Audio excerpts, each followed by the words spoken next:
Hey friends, welcome back to the channel. Today I wanted to discuss a topic that's been on my mind a lot lately, and that is the topic of burnout.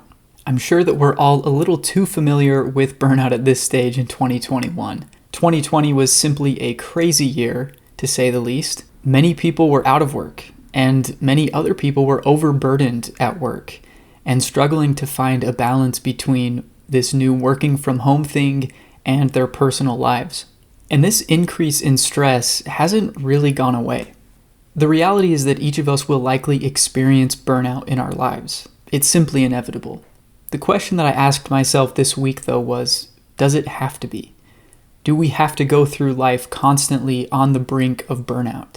I've come to the conclusion that it's our choice whether we get burned out or not, and that there are actually things we can do each day, each week, each month, each year to prevent the negative impact of burnout from hitting us and overwhelming us. And that's what I really wanted to talk about in this video today. I think it's important, though, to first define what burnout is so that we are all on the same page as I talk about these different steps that each of us can take to be better rested and less overwhelmed at work. I like to think of burnout as existing on a spectrum or a scale, with mental fatigue being on one end and complete mental breakdown on the other. So the first stage of burnout is mental fatigue. And this is something that we all experience after a long day at work or maybe even a really busy week doing a lot of different creative projects and tasks. For me, I notice mental fatigue as almost like a fogginess in my mind, a lack of ability to focus on the projects that I'm working on. Sometimes mental fatigue can also start appearing for me as a light headache or something like that, where I know I need to take a step back and stop work for the day. And honestly, fatigue is totally normal. It would be weird if after a long day working on really intense creative projects, you weren't tired. I would think something was wrong with you or that you were a superhero or something like that. The truth is we're all going to get tired, and that's why there's this wonderful thing called sleep. And I'll talk more about sleep a little bit later on. Just know that mental fatigue is a normal part of life, and there are things we can do to keep ourselves rested so that it doesn't prevent us from doing our best work. The second stage of burnout is being tired all the time. Sometimes work gets crazy. There are big projects, major deadlines we have to hit, and that might encroach on our ability to rest, relax, and get the sleep we need. Other times we just get caught up in a new show on Netflix, or we go out with friends or family and we end up staying out too late, preventing us from getting a full night's sleep. Combine that with intense creative projects and you're bound to just feel exhausted. If we let mental fatigue go on too long without rest, this can escalate into just simply being tired all the time, to the point where your usual coffee in the morning or energy drink in the afternoon no longer gives you that boost of energy you need. Now, I'm not a doctor, I'm not a professional on sleep or tiredness, but if you're feeling tired all the time and you can't seem to ever get rested enough, chances are you're on your way to serious burnout. The third stage of burnout is feeling greater stress and anxiety than usual. Now, stress and anxiety are just part of life. There are going to be things that naturally stress us out. For example, it could be a particular client that you're working with on a creative project that's just causing you headaches. Maybe it's even anxiety about the future or fear that the current creative project you're working on is going to be your last. There are serious things that we have to confront as creatives that can cause us stress and anxiety, and that's normal. But when we go through long periods of time where we're feeling extra anxiety and extra stress more than usual, that's a good sign that our body is telling us we need rest, that we're about to burn out, that we're about to hit a place of no return when it comes to burnout.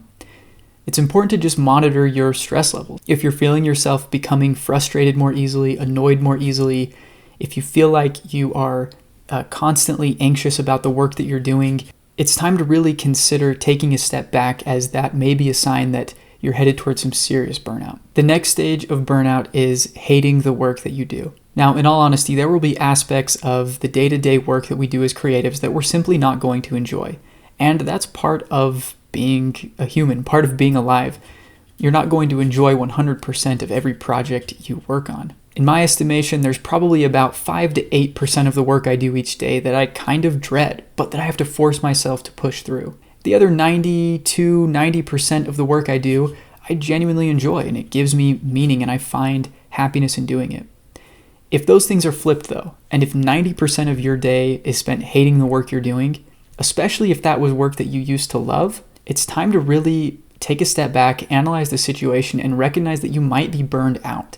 The final stage of burnout are mental and physical health issues. I've talked to entrepreneurs and other creatives who ended up being hospitalized after going years, working 80 to 100-hour weeks, not sleeping enough, never taking a day for themselves, working on things that they could have outsourced because they hated doing. I hope you will never have to be hospitalized for burnout. But some things that can happen if we don't watch ourselves: we can start to gain unnecessary weight. We can start to have a difficult time sleeping at night. As I mentioned before, we can start to have greater mental health issues like anxiety and depression. And there can even be other issues related to this, just a decrease in the overall enjoyment we have in life. These things are all caused when we've neglected our physical and mental health. Burnout happens and peaks when we completely have to shut down our lives for 2, 3, 4 weeks just to get back on track. Now, again, my hope is that none of us are at the point of stress and overwhelm that we need to consider checking ourselves into a hospital. And really the point of this video is to share with you things that you can do to prevent even minor burnout from ever happening in the first place. So let's dive into those solutions now. Okay, so here are 7 things that you can do to prevent burnout or to ease the pain caused by burnout if you're currently going through a super stressful and anxious time.